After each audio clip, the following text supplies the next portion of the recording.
Hyderabad cricket association తీరుపై తీవ్రస్థాయిలో మండిపడ్డ TCA మంత్రి వివేక్తో పాటు హెచ్సీఏ కమిటీ ఆగడాలపై ప్రభుత్వానికి ఫిర్యాదు చేస్తాం. 69 కోట్ల బీసీసీఐ ప్రజాసొమ్మును అప్పనంగా కాజేశారు.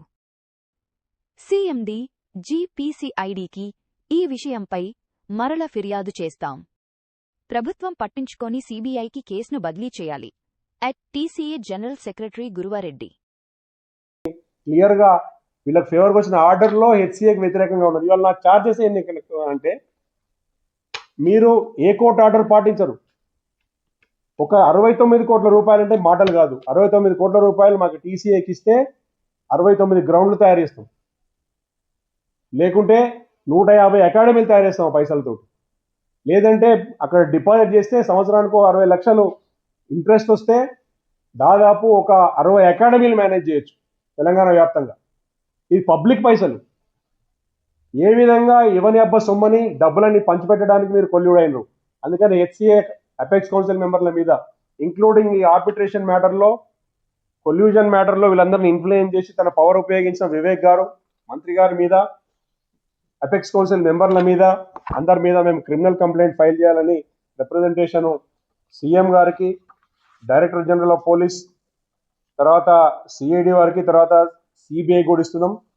ఒకవేళ సిఐడి వారికి ఆల్రెడీ పెండింగ్ కేసుల మీద కనుక మీరు వీళ్ళని యాక్షన్ ఇనిషియేట్ చేసుకోలేదు, మీ వల్ల కాదు అంటే సిబిఐకి ఇచ్చేయండి కేసు. మేము సీఎం గారిని కోరుతున్నాం.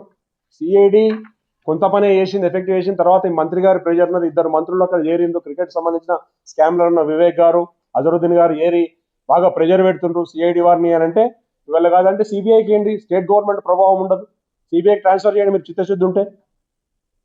ఎంత హానెస్ట్గా గవర్నమెంట్ స్టార్టింగ్లో ఎన్నో యాక్షన్ తీసుకొని క్రిమినల్స్ని అరెస్ట్ చేసి ముందున్న గవర్నమెంట్ సగం పని చేసి ఎందుకు ఆగినరు. పబ్లిక్ మనీ ఇట్లా అడ్డంగా దోసుకుపోతుంటే ఏం చేశారు.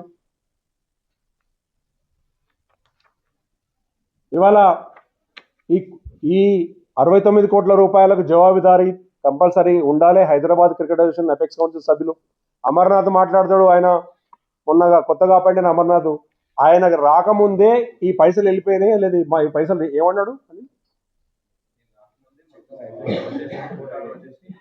నేను ఒక పబ్లిక్ కాబట్టి యూత్ తరఫున, తెలంగాణ యువత తరఫున మేము ప్రశ్నిస్తున్నాం. ఖచ్చితంగా వివేక్ గారి మీద, వివేక్ గారికి సంబంధించిన ఏదైతే టీం కొల్యూడై ఈ డబ్బులు ఆయన మినిస్టర్గా ఉండి పవర్ ఉపయోగించి ఎట్లయితే ఈ డబ్బులు దోచుకున్నారో వాటిని రికవర్ చేయాల్సిన బాధ్యత ప్రభుత్వం మీద ఉన్నది. ఖచ్చితంగా కూడా మేము పోలీసు వారిని, శాఖ వారిని, హోమ్ మినిస్ట్రీని అడుగుతున్నాం. ఖచ్చితంగా కూడా మీరు దీని మీద యాక్షన్ తీసుకోండి. డబ్బులు రికవర్ చేయాలి. ఈ డబ్బులు క్రికెట్ డెవలప్మెంట్కి పెట్టాలి. తర్వాత మొన్న అమర్నాథ్ ఏదో ప్రెస్ మీట్లో ఆయన అపాయింటెడ్ ప్రెసిడెంట్ అమర్నాథ్ ఎక్కడ కూడా చరిత్రలో చూడలేదు. ఎలక్షన్ అయితే ఎలక్షన్ అయిన తర్వాత, ఎలక్షన్ అయిన ప్రెసిడెంట్ ఆఫీస్ బేరర్స్ అరెస్ట్ అయితే మళ్ళీ ఎలక్షన్ చేసుకోవాలి జనరల్ బాడీ పెట్టుకొని. ఆయన ఓంబడ్స్మన్ ఏదో ఒక అన్ఆథరైజ్డ్ అపాయింట్మెంట్ అని వాళ్ళే కొట్లాడుతున్నారు. ఆయన ప్రెసిడెంట్ కూర్చున్నాడు. ప్రెసిడెంట్ కూర్చొని ఈ 69 కోట్లు పోతుంటే ఆయన ఎట్లుంటాడు. ఇవాళ మాకు అర్థమైంది ఏంటంటే ఈ 69 కోట్లు కొట్టేయడానికి ఆయన ప్రెసిడెంట్గా అపాయింట్ చేయించారు. ఇందులో అమర్నాథ్ కూడా భాగస్వామి ఉన్నది.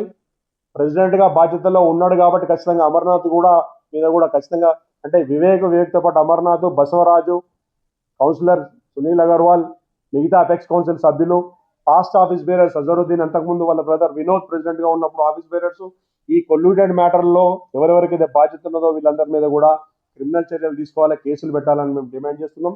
మేము ఈ సబ్మిషన్ అఫీషియల్గా పోతుంది, రిప్రజెంటేషన్ అఫీషియల్గా సబ్మిట్ చేస్తాం. సైన్ చేసి ఒక కాపీ మీకు ఇస్తా. మీరు మీడియా మిత్రులకు దయచేసి దీన్ని మీరు పబ్లిష్ చేయాల్సిందో కోరుతూ